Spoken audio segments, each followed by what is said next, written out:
These days, everybody seems to have a super strong opinion on tradwife versus girl bosses, but we're kind of missing the substance. And that's basically how culture and our environment shape our understanding of what is right and wrong. The birth of a child is a life-changing event. Beyond the joy, the happiness, and the purpose that comes with a birth, there is a distinctive pattern across countries. Mothers are losing income after a baby is born. That's known. But even years after the birth of the first child, their earning potential doesn't recover. The father's income, on the other hand, barely budges. This pattern is called the child penalty. What's interesting about the child penalty is that it reaches different rates in different countries. So let's take a look. In Denmark and Sweden, the child penalties are relatively low in comparison. In Denmark, they reached a rate of 21% of earning losses for mothers, and in Sweden, it's about 26%. As a direct comparison, we have the United States and the UK. In the United States, the child penalty is roughly about 31%, and in the United Kingdom,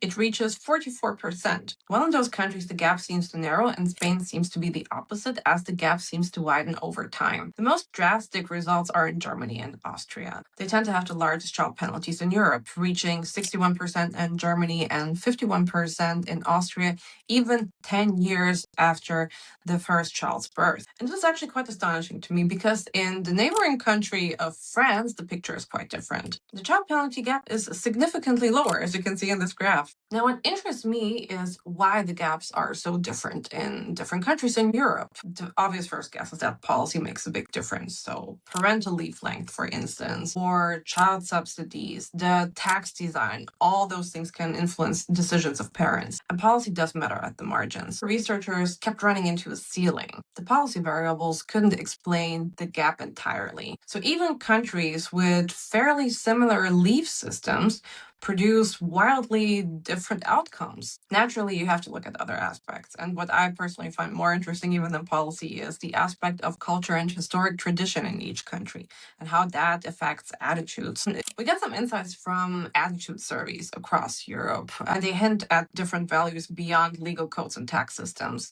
There's a particular survey asking people across the different European countries whether they agreed that working mothers harm their children. And the answers varied quite drastically between the countries, but they as well tracked the earnings gap almost as well as any policy variable. So the attitudes of the people reflect on the decisions in the end. How can we explain such drastically different attitudes towards child rearing and family? Let's look at Western Germany because the male breadwinner model is quite popular still. Actually, I would go as far to say that it's built deeply into the cultural structure and the society. Institutions protect that particular model. The welfare state in Germany, designed by Otto von Bismarck, was built in the 1880s. And this design figured around the male industrial worker at the time, with the wives and children folded into the welfare system as dependents of the male worker. Survivors' pensions, health coverage, the entire architecture of the Bismarck welfare state assumes there's one earner in one household. The system naturally rewarded this type of arrangement because that was considered to be the norm.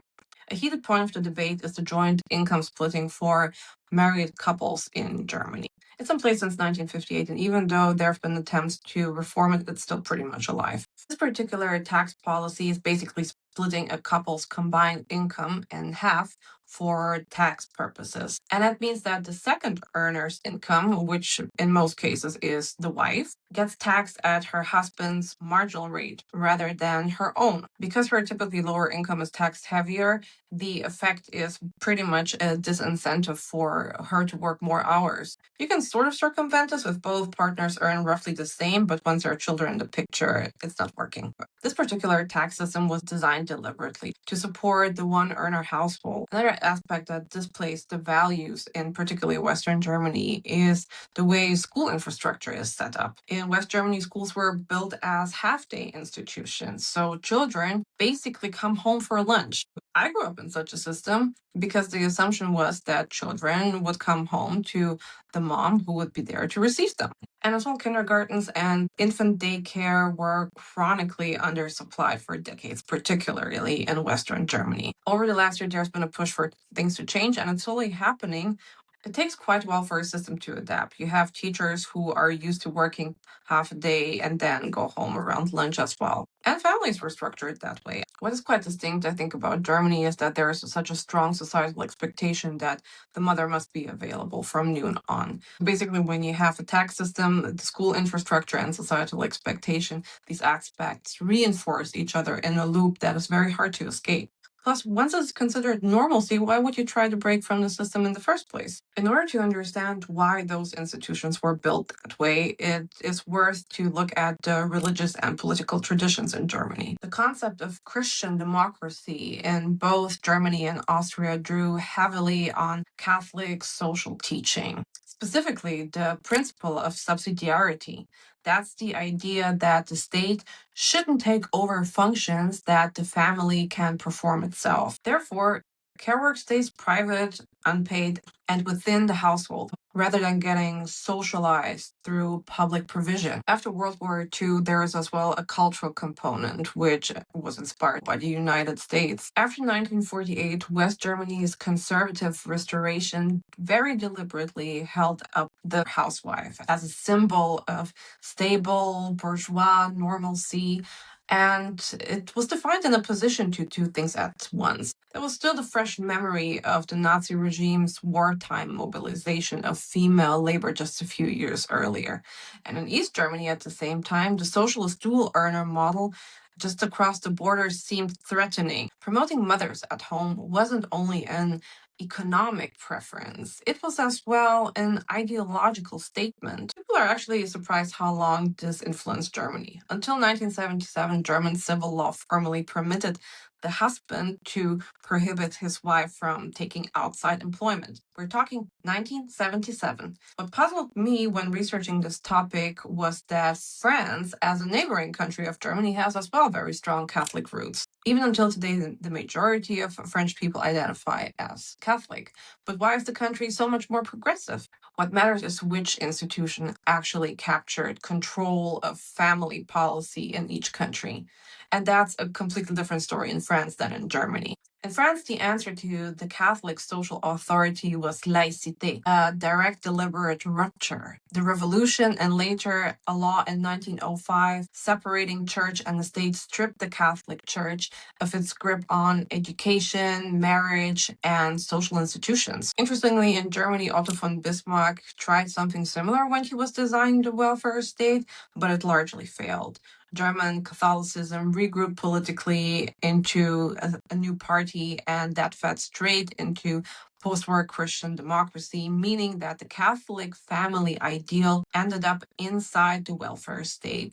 In France, a secular Republican and later socialist tradition built the welfare state instead, and it treated family policy as a state function, not as a private or religious one. What kept feeding those thoughts was as well a particular demographic fear. Since the 1870s, France experienced a state of near permanent panic about depopulation. The panic was a result of the Franco-Prussian War, which France lost in 1871. The catastrophe that was the First World War contributed to this panic.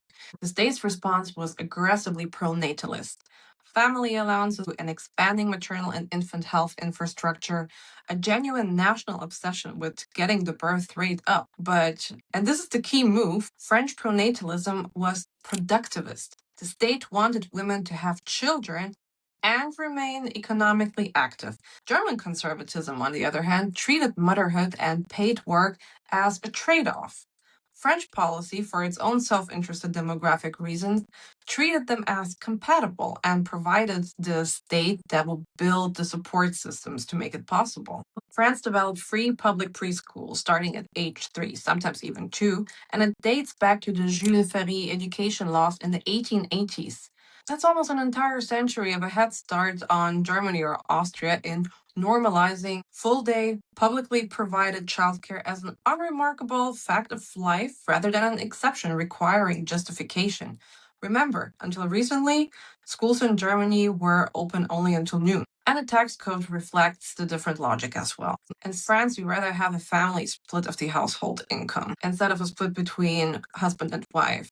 It basically rewards having children rather than punishing the second earner's marginal hours of work the way that the German tax system does. What was more important is which political tradition got to write rules for family. In Germany, Christian democratic corporatism did. In France, secular Republican pronatalism did. And it happened to produce the dual earner compatible infrastructure as a side effect of wanting more babies, not fewer working mothers. This explains the lower child penalty in France. However, it is worth noting that each model has its downsides. There are French women who would prefer to stay home longer and not return to their jobs, but they feel like the cultural norm is for them to return early, which can be a burden in itself. So it's not about idealizing any system here. What I find quite striking is that the historic nature of the economy has had quite the impact as well. Germany's 19th century industrialization was disproportionately built on coal, steel, machine engineering, and later chemicals and electrical engineering as well. Those are sectors that were overwhelmingly male in their workforce composition from the start. France industrialized with a much larger textile and garment sector, particularly when it comes to silk and cotton production. Textiles everywhere in Europe employed enormous numbers of women. Germany has a very old tradition of having guilds for a specific craft. They're basically the foundation for vocational training and apprenticeships as we know them in Europe. However, a lot of guilds excluded women from getting a credential in many trades.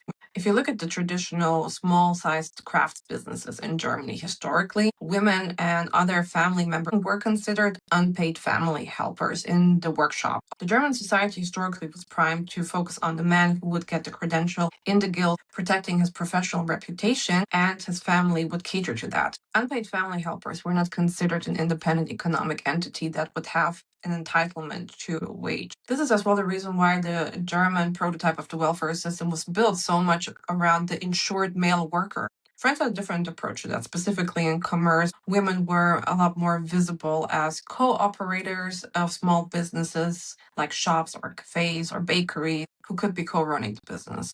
In France, women had more entry points into the labor market and they could make their work be seen. That doesn't mean that there was equality in the French society in the 19th century, but it indicates that women were more visible as participants of the labor market. Now, what can be said about the effects of policy? In the West German example, between 1979 and 1992, there were a lot of traditional family policies in place. For instance, the extended paid leave and job protection up until 36 months. This particular policy design with the expansions and job protections had a significant effect on child penalties, reducing mothers' earning. There is evidence that policy led to an increase in the child penalty in that era. More generous leave policies lower mothers' earning in the years after birth. In 2007, there was quite a drastic reform that cut the maximum benefit duration from 24 to 12 months. This led to some mothers returning to work earlier, and this reduced the child penalty as an effect. It's worth noting that nowadays we're at a completely different point in the debate.